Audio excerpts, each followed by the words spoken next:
Yo, Gorillacorns, we've got our ab slide outs band pull apart stack, core stability, shoulder mobility, and lat, upper, mid back, rear delt, pump and burn. Here's how it works. 2 minutes of the ab slide outs first using eccentric-isometric tempo, meaning about 3 to 4 seconds out, 1 to 2 second hold at the end range. Keep repeating that pattern. You'll want to have a pillow pad for the knees. Keep in mind I'm using a sand dune stepper, which is very elevated, so it's actually more challenging than it would be if my knees were on the floor, or I was using a smaller pad, so you can pay attention to that as well. The big focus here is we've got to really crunch the abs, keep the glutes engaged, and no motion through the low back. This is the problem with most slide outs.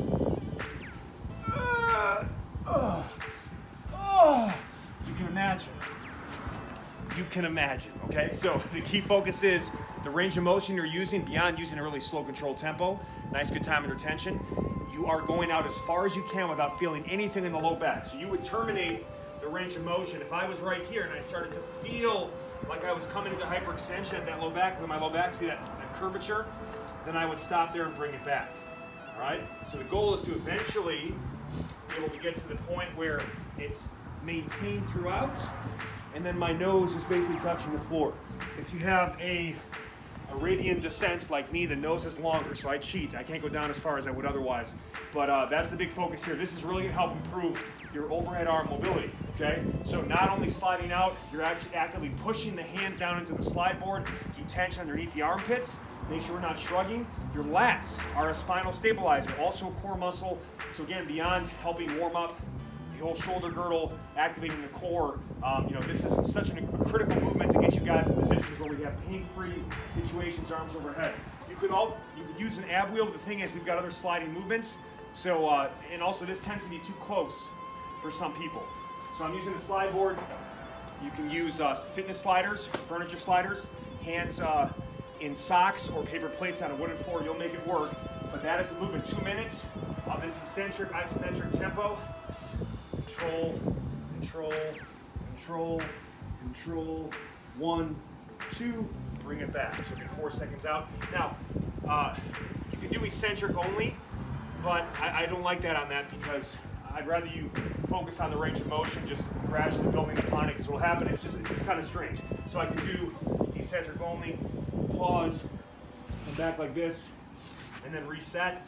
But it's not my favorite way to do it. Again, just use a range of motion progression. So 2 minutes of that, and then you got your band handy right here. You can quickly go like this. I actually like to do it, some people will take the band and they'll go like this. I kind of find it, can see how that kind of turns the wrist a bit? All right, you can get a little bit of issues right there inside. So again, I like to actually take it underneath the trunk like this, get tension set, and then it's just, to me, a smoother pull. And you're gonna do max reps in that 3rd minute. So 2 minutes of the ab slide outs with that tempo. And this is just trying to keep constant tension into the upper rear back muscles, cracking up between the shoulder blade. Tall double kneel, glutes are tight, abs are engaged, ribs and shoulders are down. Pause briefly if you need to, but keep going if you can. Pick a load in terms of band resistance. You can get at least 20 reps or more in that minute, okay? Good luck. All right, so this 3-minute stack involves single arm sliding push-ups. You'll start weak side and then go strong side. If you know which side is strong, just switch which side you start with from round to round. We do a minute on the weak side, minute on the right, then we finish with sliding mountain climbers. Your core, chest, shoulders, triceps are going to be lit. Okay, good luck with that. Now, first one, sliding single arm push-up. Now, this is very challenging. We're not going to go with a true eccentric isometric tempo, but we're controlling out. We're going to pause the bottom, and we are trying to get more reps over time in this block. Keep in mind, it's 60 seconds each move, but in the case of me using a slide board, I'm going to have to actually take them off my hands and put them on my feet. So it's more of possibly a 40 seconds on, 20 seconds off for these 3 movements. If you're using fitness sliders, it might be easier for you to get in position, but don't panic about the true 60 seconds. Just minimize the rest time and transition between moves. 40, 20, 45, 15, 50, 10 tends to work best for most of these transition set points. So here we go. The first progression on this is, can you do it on the knees? So again, anytime you do something on the knees, you lose a little core engagement. People shit on that when you do on the knee push-ups, but again, if you can't do it properly, and really we're trying to mainly target, you're getting crazy core here, trust me, and you will on the mountain climbers in particular, but this is all about the upper body. We're going chest, shoulders, triceps here. So that's my main focus on what I want to work. Let me actually show this arm. So I'm here, I'm gonna get locked in. I'm gonna go out in control. Notice how the forearm of my right hand remains vertical. I've got full extension and reach overhead here, but most of my weight is on this right hand. That slide is just like a self-assist, but still the right hand, the down hand, the non-slide hand is doing 80 to 90% of the work. The elbow's relatively tight to the side. Control it out, pause, bring it back. And again, notice how there's no dumping or sagging of the hips. That's what we can't have. Now this is what it looks like in the true form. So you're gonna have to go wider feet to get a nice good stability emphasis here. Hips and shoulders square to the ground, and then from there, slide on control, lower, bring it back. Own the movement, own it. When I was doing this previously, I was trying to get at least 8 to 12 reps on each side, and it was a big challenge, especially in the, there's cumulative fatigue in those rounds that come, and it's super challenging. So again, don't feel bad about backing off to the knees. You could also do the eccentric only and then sheet up. So I go here, slide out, come to the knees, go back, and keep repeating that process. And that's also an option, just like we did with the single leg curl. So you've got some options how you want to make that work. The mountain climber. This is something I'm just going to recommend you get in the program. It's a sand dune stepper. Go to GardnerGainz.com. You get 10% off with my coupon code TheDailyBJ. People are really blown away by how much it costs, but you'll see me use it a ton. In particular, those that have, a lot of you have mentioned wrist issues. So one of my favorite kind of hacks, I use this for burpees, mountain climbers, push-ups, is to hold, for the climbers in particular, I love this. See this position right here? It's like a natural, very ergonomically friendly for the wrist. Neutral position, you can grab like this. Also, it has some instability, so I get more activation of my shoulder and core stabilizers. And I like the slight elevation because, most of the problems that happen at the level of the upper mid-back are the bottom parts, the last couple inches of a burpee, let's say, or even push-up, mountain climber. If you're all the way flat on the floor, it's easier to let the shoulders roll forward and round. The slight elevation helps you cue the chest more, get in better position. So again, play around and see what works best with you, but I've been doing this shit for a long time, and I'll tell you, it makes a big difference. So we're here, and then your third one is mountain climbers. Full range of motion, load the hands, slide, keep it controlled, make sure we're not, this is what I mean when I say move at the hips, not the low back. So this is moving at the low back. See that? Flexing. Now it's just hip flexors. You're gonna feel a lot of quad here too, shoulder, especially because that previous 2 minutes of doing that shoulder core work, it's an isometric hold there to finish as we add the movement of the legs. So man, this one, you might want to quit by the time you get here, but good news, we got a couple more. This bodyweight back stack is going to change your life. It's so funny how people want to overlook their body weight as a viable option for resistance training, strength, and muscle gain. I wrote a book about it, hashtag your body is your barbell. If you know how to use it and you're smart about your training, you're progressive and use progression, variation, all that good stuff, this can be a major muscle builder, especially if you're a big guy. Guys in general, we've got a lot of muscle mass, we're heavier, so it's a great driver of muscle growth, and again, it's a foundational movement. So what I'm gonna have you do is you wanna set up either a suspension unit, vertically anchored, ideally, that'll be set just about to shoulder height, so that at the top position, the feet remain on the floor. You can also set a barbell in a power rack or Smith machine at chest height.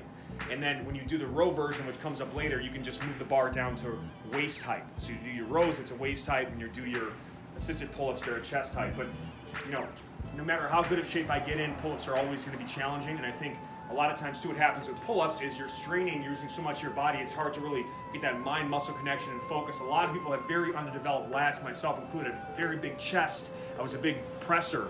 I could bench press close to 400 pounds, and I couldn't do a pull-up in college. So there was a huge imbalance there, and I never had a good connection or stretch into my lats. A big part of you feeling muscles, making muscles grow that are stubborn or have not grown to their potential is not only getting that mind-muscle connection, but getting that stretch, full range of motion. So you're gonna do 2 minutes of the Eccentric-Isometric Tempo here. So I'm gonna start here on the ground, all right?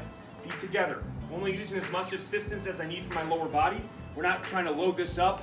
You ideally want to use less and less assistance from workout to workout, but you're just trying to make the lats hate you. in a good way over the course of the set. So full stretch, I'm gonna pull up, and I like to add that rotation. Elbows pull tight to the ribs, don't over pull. You wanna get them right tight to the ribs, pause for a count or two, slowly lower for 3 to 4 seconds. 2 minutes of that. Now obviously if you wanted to get less assistance, you could do it on one leg. Doesn't really matter which leg, technically you could switch legs a minute into the 2-minute set, it's up to you, but that's how you can make sure you're using more weight. It's just harder to assist with that one leg versus two, but you've got options. And again, when you finish, show from the side, Naomi, please. See how my ribs and shoulders down, abs crunch, and kind of finish in this tucked potato bug position. And that's going to ensure full range of motion through the lats, shoulder mobility. As I pull up, and this could be kind of an over pull. Just pull right to the point, elbows tight to the ribs. A lot of people emphasize that you got to get your chin above a certain level, whether it's a bar or rings or whatever you're using. But if you've got short forearms, head's going to be higher. If you've got longer forearms, it won't be as high compared to somebody else. That's why, again, man in the mirror, focus on you, nobody else. And usually that's where you want to finish, cracking up between the shoulder blades, retract to press. First 2 minutes there. Final minute is just a normal tempo. Get as many reps as you can, inverted or bodyweight row. You can use that same unit. And again, you want to do a high row here. You're going to be cashed. So it's a high row. And if I wanted, I could just quickly adjust these and pull it down a bit. But you get the point. I'm just going to get as many quality rows as I can to finish off. So it's called a mechanical drop set, where I'm using my same load, my body weight, but changing positions or angle to go from a harder movement to an easier movement and extend time under tension to make the pumps oh so precious. Good luck. All right, so the dip and plank to push-up stack, much like with the assisted pull-up bodyweight row stack, we're doing 2 minutes of dips at that eccentric-isometric tempo, 3 to 4 seconds down, 1 to 2 second pause at the bottom, and we want to go with an assisted option to allow us to really focus on the movement, not overwhelm ourselves, and get a good mind-muscle connection stretch going. And I'm going to use the standing stepper as my kind of plank to push-up option. You can do those on the floor. You've got options, a couple things on the dips. If you're using parallel bars or a classic dip bar, you're good. I'm using these Gaddour equalizers. Go to GaddourGainz.com to see all my equipment. I also like to add fat grips on top of these because it actually takes pressure off the elbows and allows you to get a better, more overall arm activation, less stress in the elbows. So that's why I like to add I like thick bar dips, just my preference. A lot of you had elbow issues, wrist issues. I think you'll find this is more friendly to that. Now quickly, just on a regular dip, if I'm doing this now without my legs extended out in front of my body because of the lower bars, this is more of a home option, so I'll just show that. I block my feet together, squeeze my legs together, crunch my abs, keep my rib shoulders down, and I'm maintaining vertical forearms. So 3 to 4 seconds down, upper arm is about parallel to the floor, 90-degree bend, you pause for a count or two, and then you push up. I could start with as many regular dips at that tempo as I could, then back off to the assisted option, or just say assisted the entire way. You are like in a level, you're like first man type level if you can do that for 2 minutes unassisted. I guess there's goals. We can always work to get to that. I think I can do about 90 to 120 seconds one time, but subsequent sets it would get really ugly. So again, nothing wrong with assisting. Don't worry what people think. Let's get that laser focus and get what we're looking at in the movement. So what I do is get the legs in front of my body, start right here, same thing, crunching the abs, keeping it tight, and lowering in control, only using as much assistance as I need. In particular, you're stronger on the lowering portion, so try not to use minimal assistance on the down for sure, and then only as much as you need on the way up. But see, I've got that good chest out position, arms are at 90-degree angles. You don't have to force it and go to that really low position, all right, without, we don't want to get into bad positions there. So there, push up. 1, 2, 3, 4, pause. 1, 2, up. Obviously, just like with the assisted pull-ups, I can go on one leg here, and then there's even less assistance going on as we go through it. So you've got some options. I could just quickly show an assisted dip option. If you feel like having the legs in front of your body there is just kind of problematic, one thing you can do as well is you take a band, make sure it's thick and heavy so you can make sure you can do it for the length of time we're working here. And then all we're going to do is loop it over the top here and position it like that. And then as I'm doing the movement, you just put your knees on the band, and as you lower, it stretches. You still do the same tempo, and it helps kind of assist you back up. So that's an option as well. Again, some people, based on really tight hamstrings or history of spinal issues, might feel a little bit of a, just feel uncomfortable with the feet out in front of them on the assisted dip. So just pay attention to that. 2 minutes of that, get over here as quick as you can. You can do it on the floor. Again, I like the sand dune stepper because it gives me that instability. And I'm just gonna go keeping the hips and shoulders square to the ground. So, change which forearm leads. Hand, forearm, back up. Make sure we're not turning, all right? I can speed it up, I can slow it down, but you're burning it out for the last minute. Triceps, shoulders, core, chest, on fire. Good luck. Here's your 3-minute bodyweight arms blaster. Suspension trainer, either vertically anchored or onto a power rack. You can also anchor it to a wall, door frame. There's lots of options. Again, I don't know what your setup is, but what we're gonna do is 90 seconds bis, 90 seconds tries, stacked together for 3 minutes of total work, eccentric-isometric throughout. So 3 to 4 seconds lowering, 1 to 2 second pause in the contraction, repeat that process. So we'll start with bis. You can either do a rotational action like this, or you can keep them relatively open. It's up to you. I kind of like doing the rotation, so I'm here, making a good bridge position. And what I love about these two is you decide how hard you want to work based on your body angle. The lower you are to the floor, the harder it is. The more inclined you are, the easier it is. You can also change and adjust quickly mid-set. So we're here, I'm gonna come up, squeeze for 1, 2, really try to cramp up those biceps, make them softballs, and then lower for 3 to 4 seconds, just like that. It's too easy, I'll get a little more here. Squeeze, 1, 2, 3, 4, 90 seconds of that. Quickly turn right away. And many of you had said you have elbow issues or trouble to get your arms overhead. You can work on both by doing this movement correctly at the right angle. So what we're gonna do is start with the hands. And again, you wanna get almost make it too easy in the beginning on this, all right? Because again, the issue is people try to do this movement and get like really extended out, and then there's so much load coming through the elbow joint, which is obviously a weaker joint than the shoulders. So we're here, eyes at face off, hands at eye level. 1, 2, 3, 4. Feel the stretch right there. 1 to 2 second hold right there. Making sure we're pulling the ribs and shoulders down, crunching the abs, glutes tight. You're holding that tight plank position and making sure that your thumbs are turning in. You really want to stretch and mobilize upper mid back, lats, triceps. Then push up. 1, slow, 2, 3, 4. 1, 2, right back.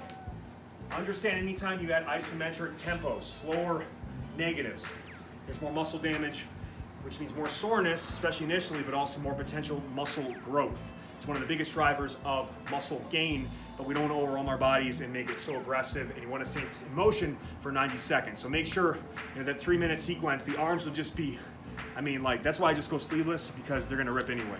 Peace.